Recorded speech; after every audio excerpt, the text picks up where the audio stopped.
specific.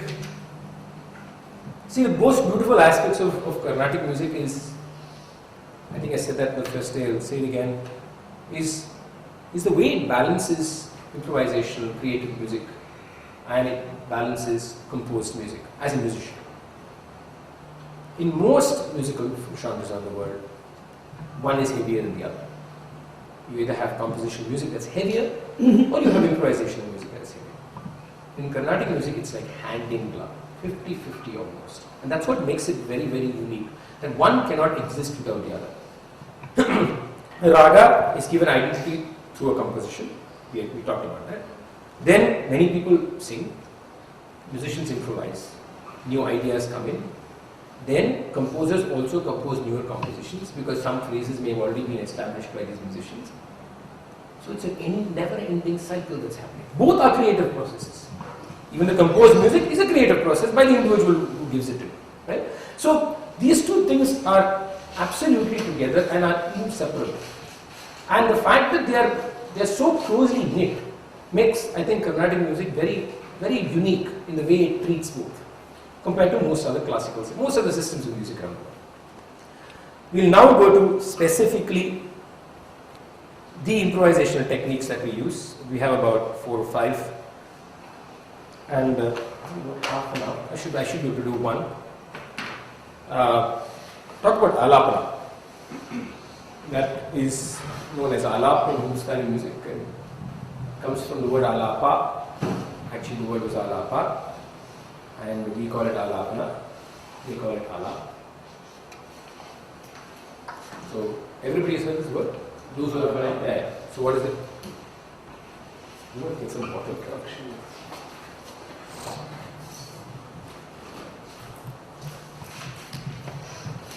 It's probably how you open it to, or maybe you allow the people who are experiencing the composition to, go into it, as in open the door into the to the actual part. So you're connecting alapana with composition. Possible. Okay, is it possible to talk about it without composition? Okay, let's talk about it. Maybe a comprehensive idea about what maybe a raga is, or maybe how you express it. Anything else? Maybe introducing. It's an abstract expression of a character. Raga character. No, when I listen to Alap, my only thing is it brings me to a particular mood. That's all. I don't know what. Mood. That's all. Very nice. It's very nice. Anything else?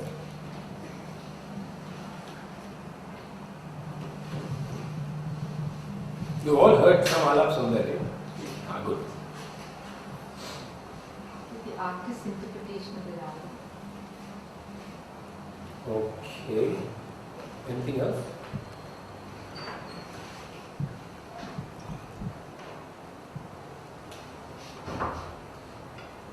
What makes, okay, let's leave phrase and see. What makes alapana unique or different? I don't use the different again, but unique or something that stands out compared to all the rest that happens in a concert or anything you listen to. It has not been composed before by a composer or something. That is what is done by the musician. Fine. So it's improvised. It's spur of the moment. Okay. It's free of rhythm, Very nice. Free rhythm. accompaniment. Free rhythm accompaniment. Yeah. Anything else?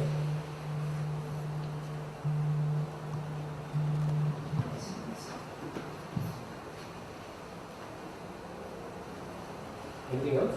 Exploration. More scope for Exploration. More scope for freedom of the art. Has more scope for freedom of the artist. Okay. Anything else? Yeah, I'm just waiting. Usually, no linguistic. No linguistic element. Very nice. No linguistic element. No percussion accompaniment. I'm going to add to say no tala. Okay, no tala. Does it have that brainwashing thing that we You know all the wrong words. Well, it does. You're right. It does have the brainwashing aspect, which we talked about 2 weeks ago, is it? Okay. How come you know only that? Yeah, it has the brainwashing. Yeah. Brainwashing happens in the beginning, huh? Then it's not brainwashing. Essence of raga. Essence of a raga. Now these are all terms that I've heard about minimum about a million times. Essence of a raga, interpretation of a raga, exploration of a raga. Many times. We've all heard this many times. It's probably all true too. It's all true. I'm not saying they're all not true. I think Alapana is the only form of musical expression in Carnatic music that is purely about melody. Just about melody. Okay? Melody, just melody. It does not back itself with rhythm, with tala, with text. It has some sounds, we'll come to that at some point of time. But it's a purely melodic expression, which itself is, I think, a very unique quality. Because it is just flow of melody. I mean, taken in an X raga, chosen raga, it's a flow of melody. Now, in that flow of melody, now we'll start with his brainwashing. Many people have said Alapana is a presentation of the raga, which would mean could be done with in about 5 minutes, 3 minutes max. But you heard Alapana for 45 minutes in this time. Even Carnatic music people sing for half an hour, 40 minutes. Right? So, one, it's more than presenting what the raga is. Then we come to this question of saying, okay, if it is more than presenting what the raga is, okay, what I do in the beginning is I present the raga, I tell you what it is, and I brainwash you, and you're all convinced that this is raga X, and whatever I sing after that will sound like the raga if I'm a smart musician. Okay. If I'm not smart, then I'll make a hash of it. By the end of it, you won't know which raga I'm singing. Then you say explore the raga. So, how can I explore the raga? Okay, how does a musician explore the raga?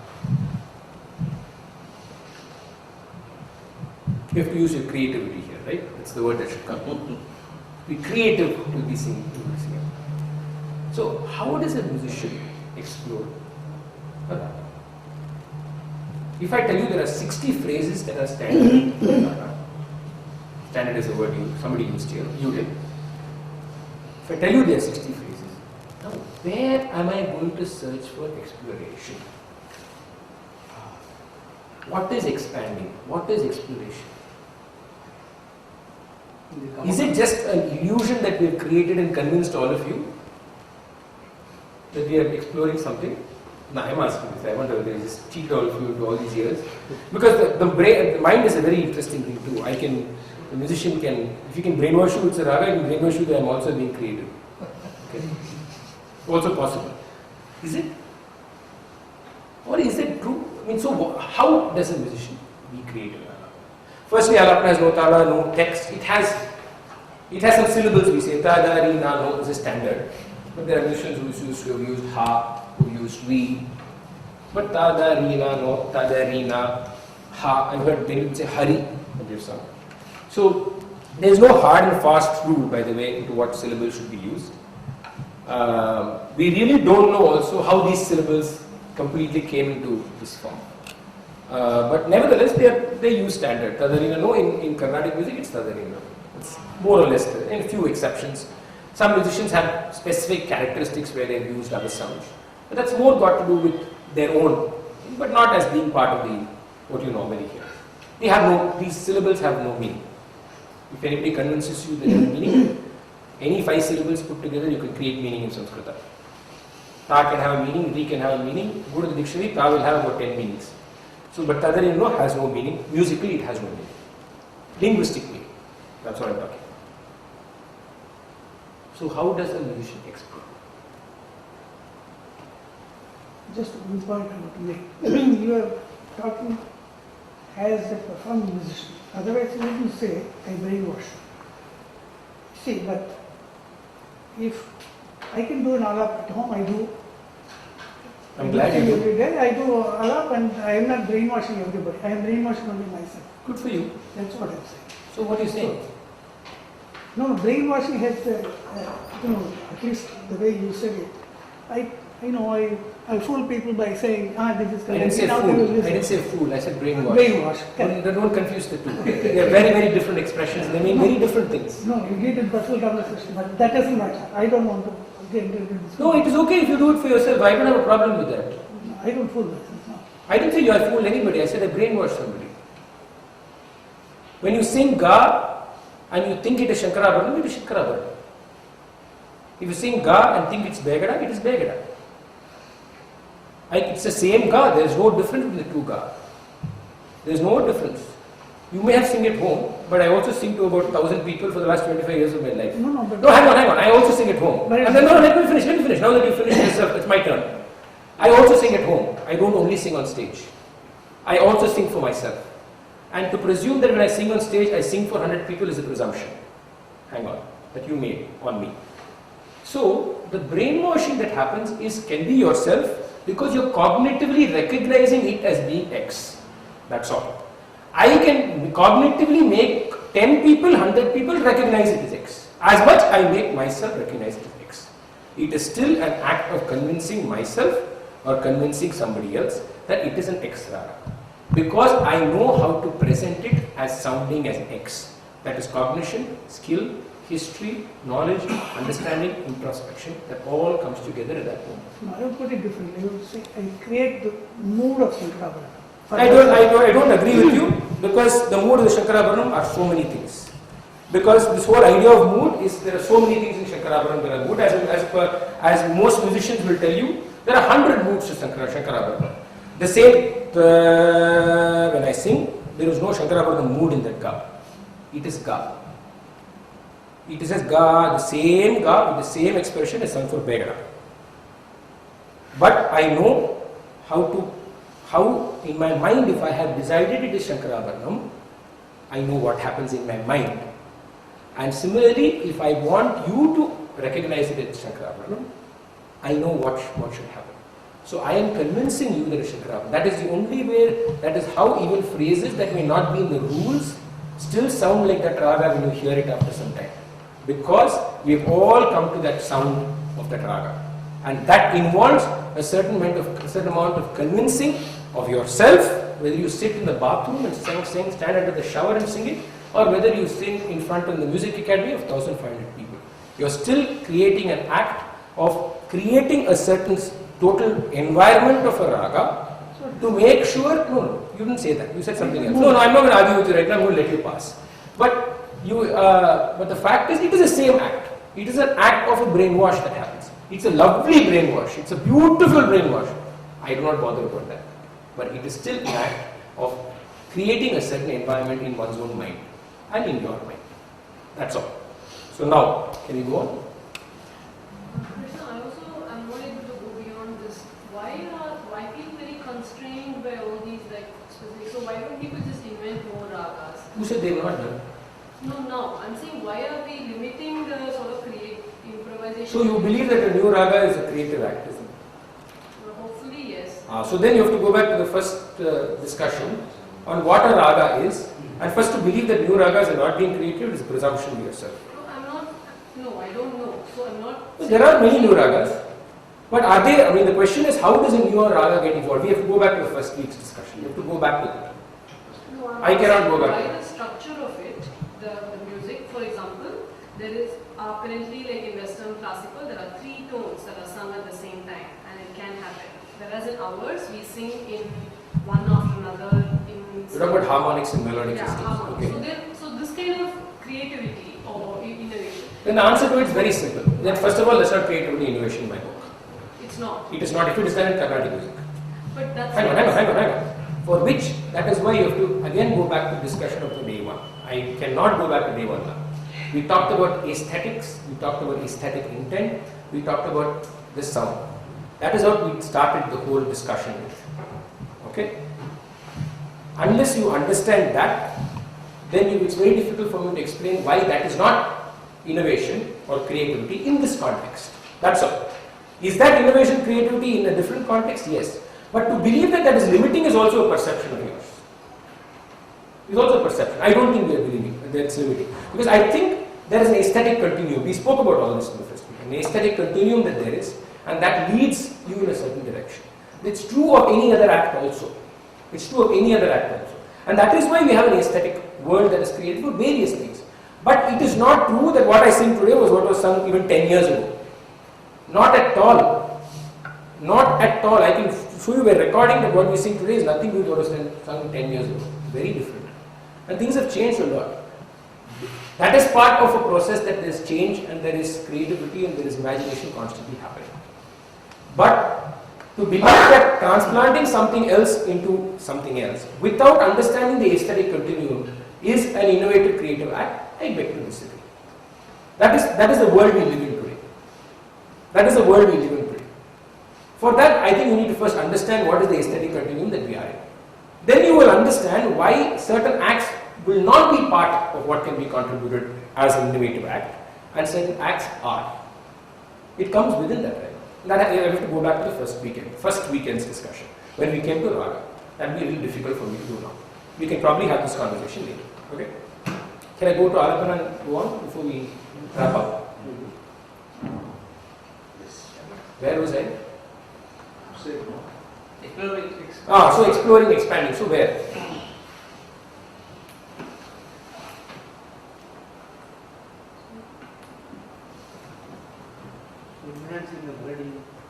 So where? I'm going to try an example, just sing and show you. That's easier for me than to try and explain it. Okay? I have a concert this evening, so I'll try and sing as little as I can. See, it's very difficult to break up this whole idea of creativity within an alapana, because it's all a continuous thing that is happening. But I'm going to try and identify three areas. Okay? Here I am actually trying to break it up on how creativity happens. Now, whether to be creative today or not, I don't know. It's all up to what happens. One, I would like to. We spoke about the swara in the first weekend, if you remember, as being a holistic melodic atom. That plays a very important role in this idea of creativity, in one of the ideas. Now,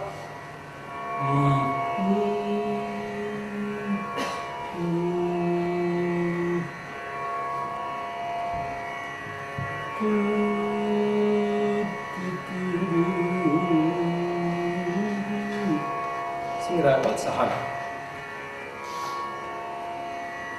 One of the spaces where creativity actually comes out in a musician is when the same swara or the same phrase is different every time it is sung. On the larger screen, it is the same phrase. Okay? That is, if you take the whole form. But within it, because the swaras are manifesting as different melodic atoms every time, there are changes. The governing force for all this is the aesthetic identity of the raga. That we have again already discussed. Okay, I'm not going back to that.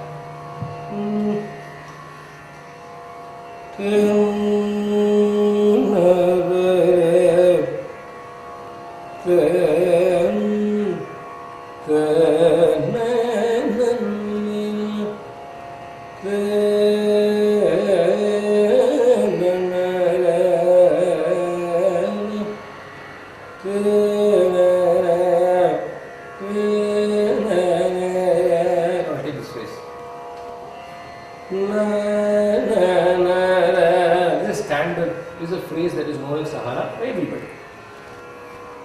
Now, this phrase can be sung in many ways. The larger perspective, it's still the same phrase.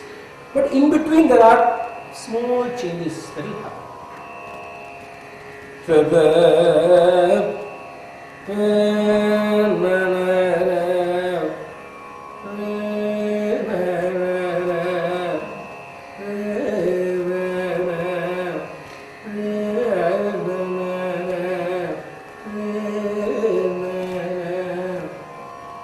Same phrase, yet not the same phrase. This happened because every time the ma was different.